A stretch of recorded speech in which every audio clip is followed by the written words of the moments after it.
자, 안녕하세요. 저는 청석회계사무소 김종태 계사입니다. 이 동영상은 저희 직원들 요번에 종합소득세 신고용으로 제작하는 것이고요. 저희 직원들 교육용으로 유튜브에 올려놓는 거니까 관심 있으신 분들은 보셔도 되고요. 특별히 영양가 있는 내용은 없으니까 필요하신 분만 들으시면 되겠습니다. 자, 이번에 이제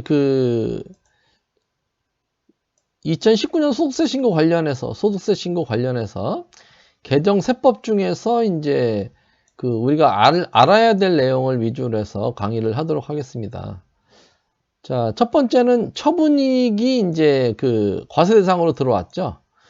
이제 종전에는 차량만 있었는데 요번에는 비품, 기계장치까지 다 들어왔고요. 건설기계도 마찬가지로 들어왔죠.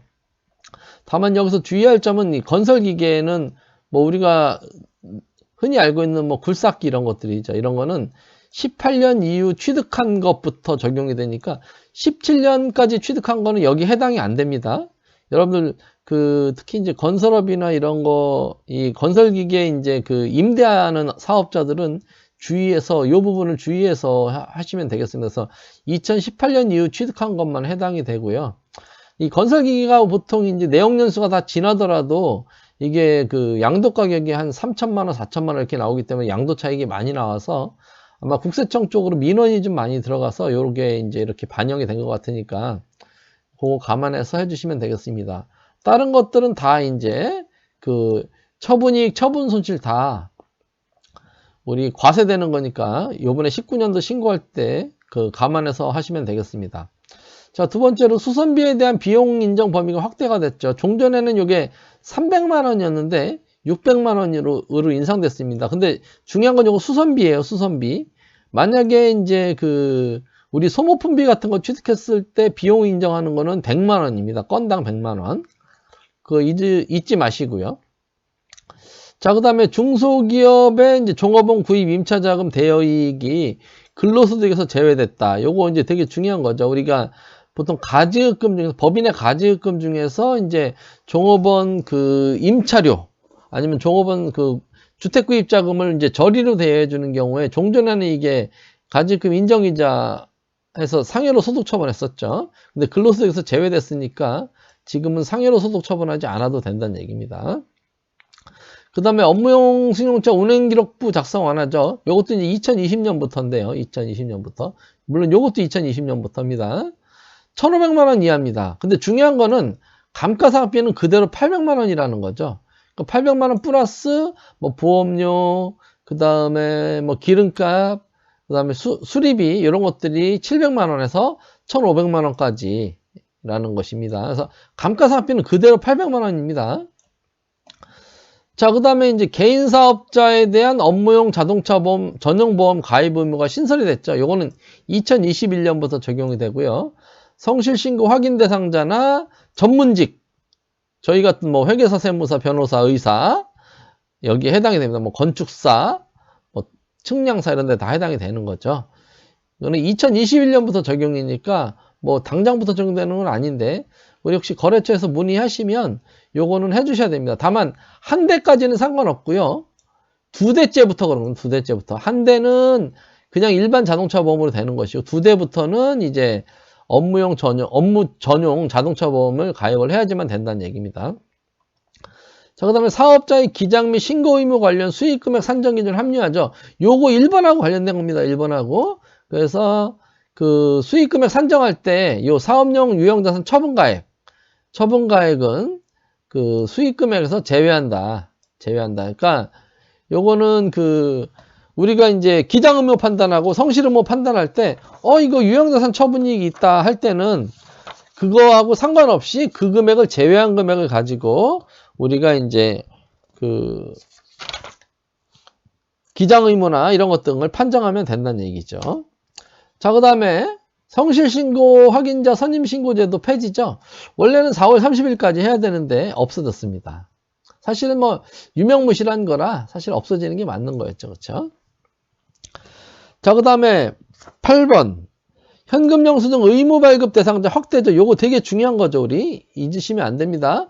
그래서 2020년부터 적용되는 업종들이 학원, 그 다음에 의약품 도소매업이니까 약국도 여기 해당이 됩니다. 그 다음에 체력단련 운영, 시설 운영업이니까 뭐 헬스장 이런 데 해당이 되고요. 가전제품 소매업, 그 다음에 특수여객 자동차 운송업, 뭐 관광버스 이런 데 해당이 되는 거죠. 여기도 10만원 이상은 무조건 현금 영수증 의무 발행 업종이 되는 것이고요. 2021년부터 적용되는 거, 내년부터 적용되는 거는 고시원, 독서실, 이용 미장원, 그쵸? 철물, 난방용 소매업, 신발 소매업, 애완용 동물 및 관련용품 소매업, 의복, 의류 판매업도 내년부터입니다. 컴퓨터도 마찬가지죠. 그 다음에 통신기기 소매업. 2021년부터는 되게 넓어집니다. 그러니까 여러분들 이거 잘 기억하고 계셨다가 그 거래처에 꼭 얘기해 주셔야 됩니다. 10만원 이상 무조건 현금영수증 발행해야 되는 거 잊으시면 안 됩니다. 자, 그 다음에 기준경비율 대상자에 적용하는 소득 상한 비율이 확대 조정되죠. 언제부터? 20년부터입니다. 20년부터. 그러니까 지금 올해는 어떻게 돼요? 간편장부 대상자 2.6배, 복식부 기본문자 3.2배. 2019년도 거까지는 요거에 적용이 되는 거고요. 2020년도부터 2.8, 3.4로 늘어나는 겁니다.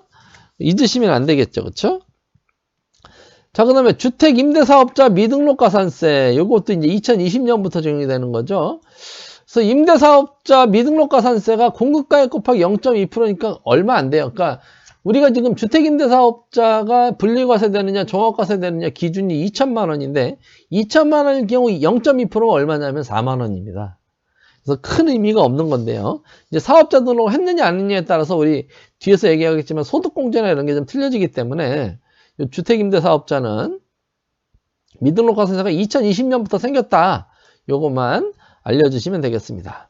그 다음에 현금영수증 발급 의무 위반 과태료가 불성실 가산세로 전환됐죠. 이건 올해부터 19년부터 적용이 됐던 거죠. 그래서 거래대금의 20%. 이것도 중요한 거니까 잊으시면 안 되고요. 그 다음에 사업용 계좌죠. 종전에는 우리가 사업자 등록번호별로 이제 사업용 계좌를 다 등록했는데 그렇지 않고 사업자가 동일인이 2개 이상 있다 그러면 하나의 기존의 사업용 계좌로 공동 사용이 가능하다라는 거, 요것도 참고하시면 되겠습니다. 그 다음에 연구개발비가 우리가 이제 연구개발비 세액공제 받는 데가 좀 제법 많죠. 자, 근데 주의할 점이 정부 출연금으로 지급한 인력개발비, 즉 인건비 중에서 보조받는 인건비는 세액공제 대상에서 제외되고요. 그 다음에 세액공제 대상 전담연구원 인건비에서 제외되는 항목이 뭐냐면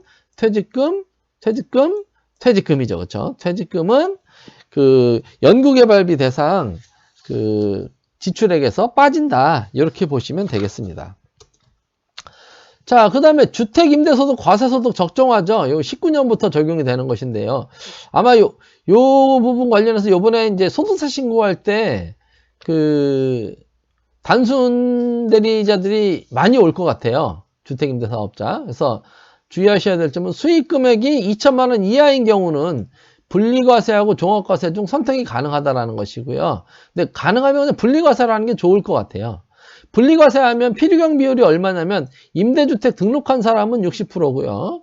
미등록자는 50%입니다. 50%. 그러니까 60%니까 2천만 원의 경우 1,200만 원이 필요경비니까 800만 원이 소득금액이 되는 거죠. 거기에 또 소득공제되는 게 임대주택 등록자는 400만 원이니까 800만 원에서 400만 원 빼니까 실제로 소득금액은 얼마예요? 400만 원이죠. 요 400만 원에 이제 그 세율을 곱해서 계산해주면 되는 것이고요. 미등록 사업자는 200만 원만 해준다. 그 다음에 세액 감면해줄 때 4년 임대할 경우는 30%, 8년 임대할 경우는 70%죠. 70%입니다. 우리 그 8년 임대 같은 경우는. 그러니까 사실은 낼 세금이 거의 없다고 봐야 되겠죠. 그렇죠? 그 다음에 이 감면 규정은 분리과세 선택시에도 해주기 때문에 그 여러분들 잊지 마시고 이제 그 분리과세 선택하더라도 그 소득세 신고하시고 감면해줘야 됩니다. 감면해줘야 되고요. 그 다음에 이 주택임대소득은 확정신고를 반드시 해야 됩니다. 왜냐하면은 이 확정신고라고 하는 거는 우리가 보통 이자소득이나 뭐 사업소득이나 기타 소득 그 분리과세 하면은 우리가 신고 안 하잖아요. 근데 걔네들은 뭘 하죠? 원천징수를 합니다. 근데 이 주택임대소득은 원천징수 자체를 안 하잖아요. 왜냐면 임차인이 임대인한테 월세를 줄 때 원천징수를 안 하니까. 그래서 주택임대소득은 분리과세라고 하더라도 반드시 5월 달에 확정신고를 해줘야 됩니다. 잊으시면 안 됩니다. 자, 그 다음에 중요한 거죠. 임원퇴직금, 요 법인세와 관련된 거죠. 요거 임원퇴직금.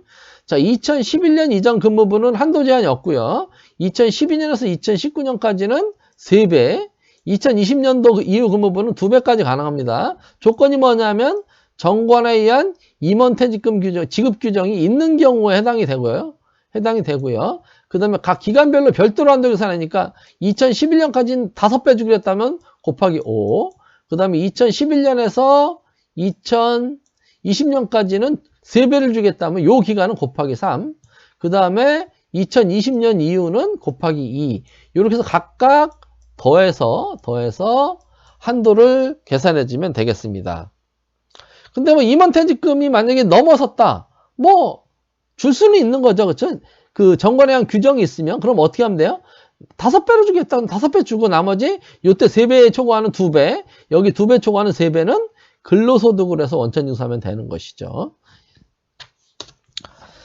자, 그 다음에 이제 여기 있는 내용은 이제 기장 신고할 거냐, 추계 신고할 거냐, 요거에 관련된 거죠. 그렇죠? 기장 신고할 거냐, 추계 신고할 거냐. 기장 신고는 2가지가 있죠. 복식부기 의무자가 있고, 간편장부 대상자가 있고요. 자, 복식부기 의무자는 복식장부를 기장한 경우에도 기장세공제 받을 수 없고, 아시죠? 간편장부 대상자가 복식부기를 기장한 경우에만 기장세공제를 받을 수 있습니다. 간편장부 기장의 경우에는 복식부기 의무자가 간편장부를 기장하면 이건 무신고랑 똑같아요. 무신고이기 때문에 요거는 이렇게 하면 안 되겠죠. 그렇죠? 자, 추계신고의 장단점을 보겠습니다. 추계신고의 장단점. 단점. 자, 2월 결성금 공제가 안 되고요. 조특법상 세액공제가 배제가 됩니다. 세액공제 안 됩니다. 그 다음에 무기장가산세가 적용이 되고요. 그 다음에 재무제표 확인원이 발급이 불가합니다. 대신 장점은 뭐냐? 매출 누락 발견 시 경비율에서 공제하기 때문에 훨씬 더 조세 부담이 적습니다. 그 다음에 기준경비율 적용 시 주요 경비 외에는 증빙물비가산세가 적용되지 않는 그런 장점이 있습니다. 그래서 우리가 일반적으로 좀 증빙이 좀 부족한 데는 우리가 일부러 추계 신고하는 데도 있죠. 그렇죠? 바로 요것 때문에 그런 것이죠. 자, 기준경비율 방법이 있죠. 추계신고에는 기준경비율과 단순경비율 방법이 있습니다. 기준경비율 대상자는 추계신고 시 기준경비율 방법을 적용하기 때문에 단순경비율 방법을 적용할 수 없다. 단순경비율 방법을 적용할 수 없고요. 복식부기 의무자는 기준경비율의 2분의 1만 적용하고요. 건당 3만 원을 초과하는 주요경비에 대하여 적격증명서류 외에 증빙서류를 수취한 경우 증빙물비 가산세를 부과하고 그에 대한 영수증 수치명세서를 제출하지 않으면 영수증 수치명세서 미제출 가산세를 부과한다. 근데 뭐 우리가 기준경비율 할 때 이러한 영수증은 넣지 않으니까 뭐 크게 의미는 없는 게 되겠습니다. 자, 그 다음에 단순경비율 대상자는 단순경비율 방법에 의하나 기준경비율 방법이 유리하면 기준경비율 방법을 적용해도 된다는 것이죠. 그래서 단순경비율 적용 대상자는 단순경비율하고 기준경비율하고 비교해서 둘 중에 나은 방법으로 신고를 하면 되겠습니다. 자, 사업자별 의무 구분을 보겠습니다. 사업자별 의무 구분. 자, 성실신고 확인 대상자는 농업, 그렇죠? 광업, 도소매, 부동산 매매 이런 경우에는 15억 원 이상입니다. 15억 원 이상. 자, 그 다음에 제조업, 그 다음에 전기가스업, 건설업, 그 다음에 운수업, 그쵸? 정보통신업, 상품 중개업은 7억 5천 이상입니다. 이게 5억이라는 얘기가 있었는데 안 바뀌었습니다. 7억 5천 이상입니다. 그 다음에 부동산 임대업, 그 다음에 서비스업이죠. 서비스업, 교육 서비스업, 이런 서비스업,